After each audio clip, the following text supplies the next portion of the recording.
Hello friends, in this video we are going to discuss the second example from coordinate geometry. Show that the points 1, 7, 4, 2, minus 1, minus 1 and minus 4, 4 are the vertices of a square.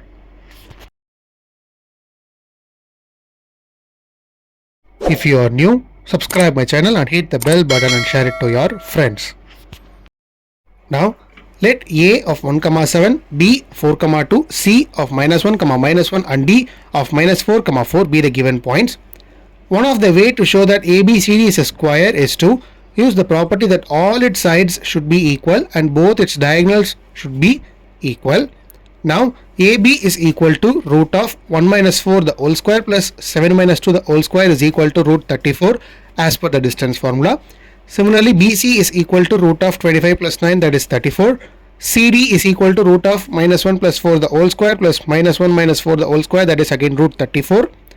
DA is equal to root 25 plus 9 that is root 34. AC and BD are its diagonals, that is AC is equal to root of 1 plus 1 the whole square plus 7 plus 1 the whole square that is root 68. Similarly, BD is equal to root of 4 plus 4 the whole square plus 2 minus 4 the whole square that is equal to root 68. Now since AB is equal to BC is equal to CD equal to DA and AC is equal to BD, as we discussed before, all the four sides of the quadrilateral ABCD is equal and the diagonals AC and BD are also equal. Therefore, we can conclude that ABCD is a square. This is your example 2. In the next video, we'll see example 3 and upcoming questions present. Thank you friends.